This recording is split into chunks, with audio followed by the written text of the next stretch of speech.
Good morning class 11th physics. हमने इसके पहले वाले पार्ट में बीमा के बारे में पढ़ा था। अब हम बीमीय सूत्र के बारे में पढ़ेंगे। ये बीमीय सूत्र होता क्या है, ठीक है।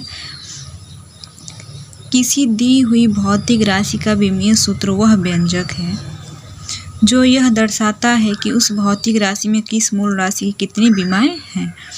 जैसे कि बीमीय सूत्र वो होता है कि किसी दी हुई भौतिक राशि का बीमीय सूत्र वह व्यंजक है जो यह दिखाता है कि उस भौतिक राशि में किस मूल राशि की कितनी बीमाएं हैं। बीमीय समीकरण क्या होता है? किसी भौतिक राशि को उसके बीमीय सूत्र के बराबर लिखने पर प्राप्त समीकरण को उस राशि का बीमीय समीकरण कहते हैं। बीमीय समीकरण वो होता है जो किसी भौतिक राशि को उसके बीमीय सूत्र के बराबर लिखने पर जो समीकरण प्राप्त होता है उस राशि का बीमीय समीकरण कहलाता है। बीमीय चर क्या होता है? जिन चर राशियों की बीमाएं होती हैं उन्हें बीमीय चर कहते हैं, जैसे वेग, बल तथा आवेग आदि। अबीमीय चर क्या होते हैं? बीमा विहीन चर भौतिक राशियों को अबीमीय चर कहते हैं, जैसे आपेक्षिक घनत्व, विशिष्ट ऊष्मा आदि। देखिए यहाँ पे दिया है ना, बीमीय चर जिन चर राशियों की बीमाएं होती हैं, और अबीमीय चर वो होता है बीमाहीन, मतलब बीमाहीन चर राशियों भौतिक राशि को अबीमीय चर कहते हैं, और बीमा जिन चर राशि की बीमाएं होती हैं उन्हें बीमीय चर कहते हैं। बीमीय स्थिरांक देख लेते हैं क्या होता है। जिन स्थिरांकों की बीमाएं होती हैं उन्हें बीमीय स्थिरांक कहते हैं, जैसे गुरुत्वीय स्थिरांक, प्लांक स्थिरांक तथा रीडबर्ग स्थिरांक आदि। अब बीमीय स्थिरांक क्या होता है? जिन स्थिरांकों की बीमा नहीं होती वह बीमाहीन अथवा अबीमीय स्थिरांक नॉन डायमेंशनल कांस्टेंट कहते हैं, जैसे प्राकृतिक संख्या 1, 2, 3 आदि। अबीमीय स्थिरांक वह स्थिरांक होता है जिसकी बीमा नहीं होती है और वह बीमाहीन अथवा अबीमीय स्थिरांक कहते हैं, जैसे प्राकृतिक संख्या 1, 2, 3 आदि। अब कुछ इम्पोर्टेंट सूत्र हैं जिसको हम लोग देख लेते हैं एक बार। ओलिक एसिड के अणु की मोटाई, इसका सूत्र क्या होता है? T बराबर अणु की मोटाई बराबर झिल्ली की मोटाई बराबर झिल्ली का आयतन बटा झिल्ली की सतह का क्षेत्रफल।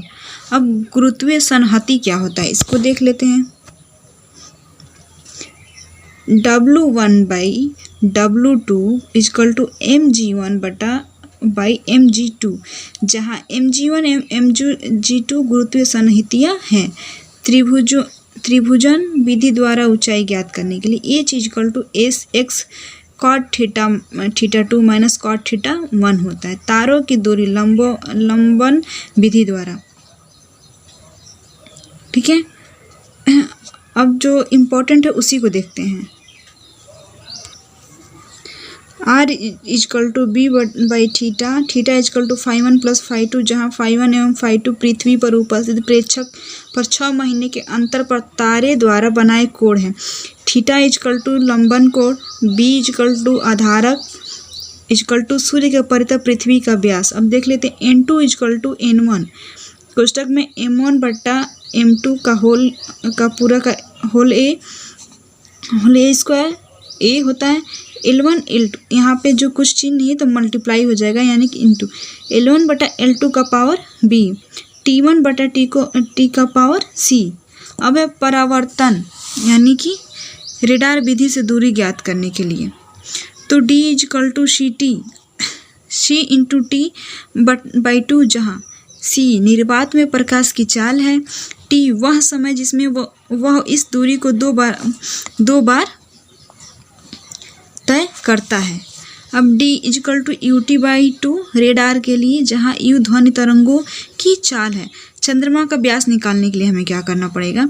D x थीटा, जहाँ थीटा प्रेक्षक पर चंद्रमा के व्यास द्वारा बनाया कोण, x इक्वल टू प्रेक्षक की चंद्रमा से दूरी, तथा D चंद्रमा या किसी पिंड का व्यास है। अब किसी परमाणु का व्यास देख लेते हैं। R equal to m 2 pi n rho, जहाँ n इक्वल टू अवगाद्रो संख्या हो जाएगा, ठीक है। m इक्वल टू वस्तु का अणुभार हो जाएगा, रो इक्वल टू वस्तु का घनत्व, आपेक्षिक त्रुटि क्या हो जाएगा, डेल्टा एक्स बाई एक्स, प्रतिशत त्रुटि देख लीजिए निकालेंगे, प्रतिशत त्रुटि equal to delta x by x into 100 हो जाएगा। ये हो गया घटाने में त्रुटि निकालने के लिए। Plus minus delta z equal to plus minus delta p plus minus delta q. गुणा या भाग में अधिकतम त्रुटि निकालेंगे, delta z by z equal to delta p by p plus delta q by q. प्रतिशत त्रुटि माइनस घात के रूप में delta z by z into 100 equal to n delta p by p into 100। ठीक है, अब इसके बाद से हम लोग इसका क्वेश्चन सॉल्व करेंगे। Thank you.